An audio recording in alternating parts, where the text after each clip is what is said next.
Bengal, once the biggest province of the British Raj, was divided on 15 August 1947 as part of the Partition of India. Predominantly Hindu West Bengal remained with India and a mainly Muslim East Bengal joined Pakistan.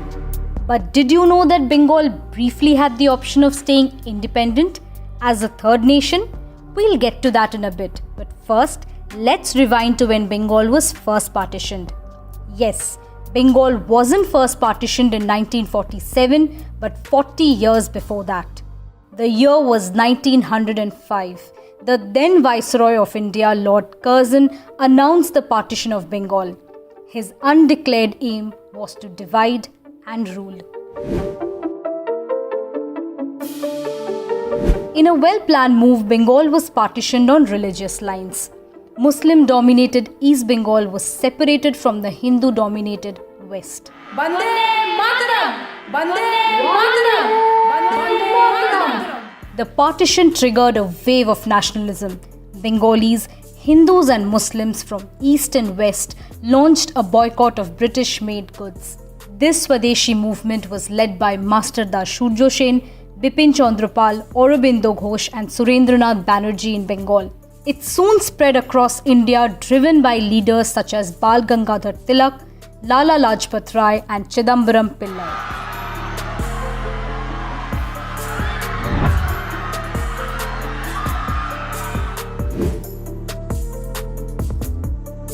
In December 1911, the British bowed down.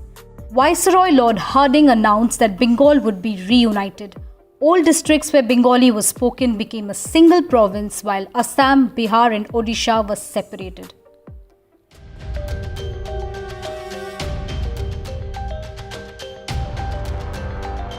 The first partition of Bengal was a failure, but it did sow the seeds of communal hatred.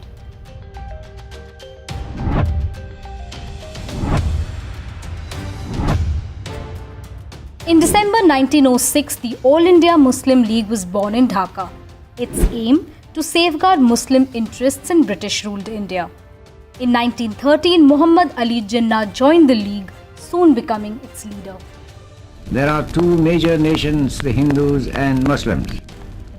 100 millions of Muslims cannot be characterized as a minority. We are 70 millions in the northwestern and northeastern zones of India. In 1916, the Muslim League and the Congress agreed on creating separate Hindu and Muslim constituencies in the Bengal province.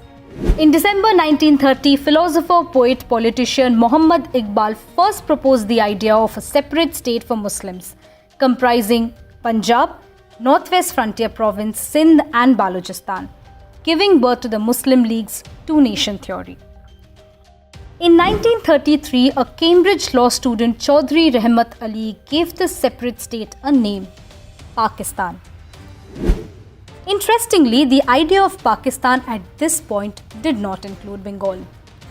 Hindu India and Muslim India must be separated because the two nations are entirely distinct and different, and in some matters antagonistic to each other. We want the division of India into Hindustan and Pakistan. But communal tensions rose steadily. August 1946 saw bloody riots in Bengal, from Chittagong to Calcutta to Noakhali. In UP, Bihar, Punjab and Northwestern Frontier Province too, thousands were killed.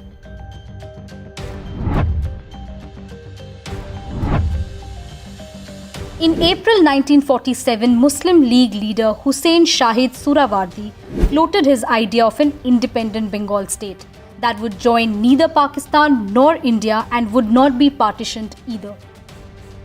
Most Muslim League leaders opposed Surawardi's idea. Ironically, Jinnah supported the plan.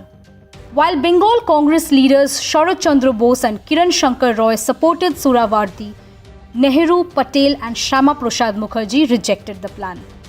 Nothing that we could do seemed to be able to restore sanity in this city. Indeed, I felt that the position was deteriorating rapidly. The hatred that was being engendered was increasing, and I felt that something drastic must be done. in order to bring home to the people that Hindus and Muslims must live together and that this was not the way of life. In May 1947, Surawardi and Bose announced their United Bengal Agreement, the last attempt by Bengali Muslims and Hindus to avoid a partition of their homeland. On 20 June 1947, the Bengal Legislative Assembly met with three options before it: join India, join Pakistan, or become an independent nation. Three voting sessions could not resolve it. Lord Mountbatten, the last Viceroy of India, rejected the idea of an independent Bengal, and ultimately Bengal's destiny was the fourth option: partition. At the stroke of the midnight hour, when the world sleeps, India will awake to life and freedom. On 15 August, at the stroke of midnight, India achieved Purna Swaraj, ending 200 years of British rule in the subcontinent. Bengal province was once again divided on religious lines. A predominantly Hindu West Bengal remained an Indian state, while a Muslim majority East Bengal became a part of Pakistan.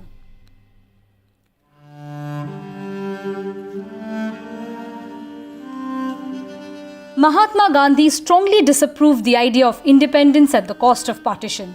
He chose to stay away from the celebrations in Delhi on 15 August. He spent the day in a Muslim suburb of Calcutta, where all sections of the society, Hindus and Muslims, gathered to hear him. Gandhi declared the day to be one for mourning, fasting and prayer, appealing for peace. सारा हिंदुस्तान के हिंदू, मुसलमान, ईसाई, पारसी, सिख सब एक बनकर रहे, और एक बनकर रहे तो पीछे हम तो यहाँ बड़े आराम से रह सकते। मुसलमान मान लो, हिंदू मान लो, सिख मान लो, पारसी मान लो, ईसाई मान लो, सब भूल जाए कि कभी हम दुश्मन थे, कभी हम अलग अलग थे। Freedom came to Bengal at a huge cost. Hindus and Muslims who once fought the British together were now ready to loot, rape and kill each other. Lakhs were killed, crores displaced, becoming refugees overnight.